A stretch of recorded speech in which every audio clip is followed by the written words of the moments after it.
ಪ್ರಿಯವಾದವರೇ, ಯೇಸು ಕ್ರಿಸ್ತನ ಮಧುರ ನಾಮದಲ್ಲಿ ನಿಮ್ಮೆಲ್ಲರನ್ನು ವಂದಿಸುತ್ತೇನೆ. ಈ ದಿನದ ದೇವರ ವಾಕ್ಯದ ಭಾಗ ಯೋಹಾನ 2:1. ಮೂರನೆಯ ದಿನದಲ್ಲಿ ಗಲಿಲಾಯದ ಕಾನಾ ಊರಿನಲ್ಲಿ ಒಂದು ಮದುವೆ ನಡೆಯಿತು. ಪ್ರಿಯವಾದವರೇ, ನಮ್ಮ ದೇವರು ಕುಟುಂಬಗಳನ್ನು ಆಶೀರ್ವದಿಸುವ ದೇವರಾಗಿದ್ದಾರೆ. ಅಂದು ಆದಾಮ ಮತ್ತು ಹವ್ವರನ್ನು ಕುಟುಂಬವಾಗಿ ಆಶೀರ್ವದಿಸಿದಂಥ ದೇವರು ಇಂದು ಪ್ರತಿಯೊಂದು ದಂಪತಿಗಳನ್ನು ಆತನು ಆಶೀರ್ವದಿಸುತ್ತಾನೆ. ಯೇಸು ಕ್ರಿಸ್ತನು ತನ್ನ ಮೊದಲನೆಯ ಅದ್ಭುತವನ್ನು ಮಾಡಿ ಕೊರತೆಯನ್ನ ನೀಗಿಸಿ ಆಶೀರ್ವದಿಸಲೆಂದೇ ಕಾನಾ ಊರಿನ ಮದುವೆಗೆ ಆತನು ಹೋದದ್ದು.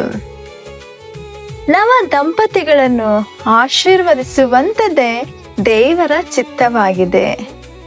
ಅವರು ಒಬ್ಬರಿಗೊಬ್ಬರು ಸಹಕಾರಿಯಾಗಿರಬೇಕೆಂದು ಒಗ್ಗಟ್ಟಿನಿಂದ ಬಾಳುವಂತೆ ಆತನು ಅವರನ್ನ ನೇಮಿಸಿದನು.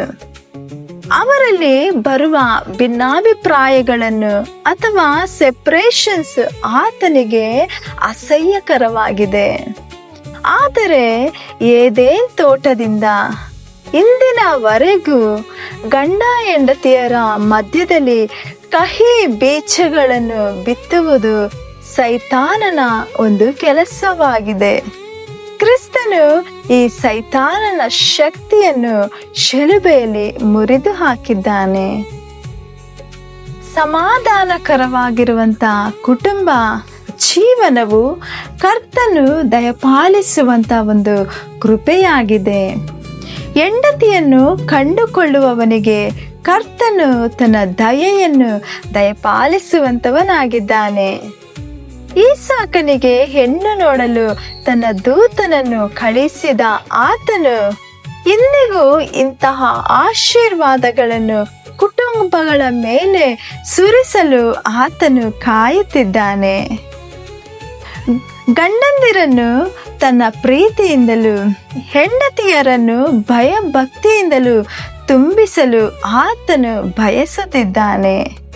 ನೀವು ಸಹ ನಂಬಿಕೆಯಿಂದ ನಿಮ್ಮ ಹೃದಯದಲ್ಲಿ ಹೇಳಲಾಗದಂಥ ಸಂತೋಷದಿಂದ ಬಾಳಲು ಬಯಸುವುದಾದರೆ 1 ಕೊರಿಂಥ 13ನೇ ಅಧ್ಯಾಯದಲ್ಲಿ ಹೇಳಲಾದ ಪ್ರೀತಿಯನ್ನು ನಿಮ್ಮ ಮೇಲೆ ಅಪಾರವಾಗಿ ಸುರಿಸಿ ಇದುವರೆಗೆ ಇಲ್ಲದಂಥ ಪ್ರೀತಿಯನ್ನು ಐಕ್ಯತೆಯನ್ನು ನಿಮ್ಮಲ್ಲಿ ಉಂಟು ಮಾಡುವವನಾಗಿದ್ದಾನೆ.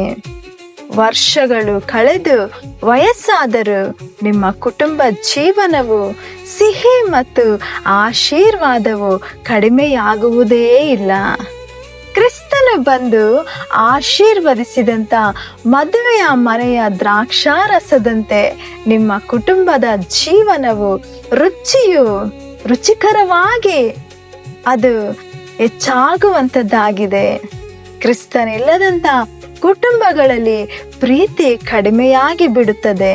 ಕ್ರಿಸ್ತನಿಲ್ಲದ ಕುಟುಂಬಗಳಲ್ಲಿ ಯಾವಾಗಲೂ ಜಗಳಗಳು, ಹೊಟ್ಟೆ ಕಿಚ್ಚು, ಭಿನ್ನಾಭಿಪ್ರಾಯಗಳೇ ಉಂಟಾಗುತ್ತವೆ. ಹಾಗಾಗಿ ನಿಮ್ಮ ಕುಟುಂಬದಲ್ಲಿ ಕ್ರಿಸ್ತನು ವಾಸಿಸಲಿ. ನೀವಿಬ್ಬರು ಸೇರಿ ಸೈತಾನನನ್ನು ಎದುರಿಸುವಾಗ ಅವನು ನಿಮ್ಮ ಕುಟುಂಬವನ್ನು ಬಿಟ್ಟು ಹೋಗುತ್ತಾನೆ.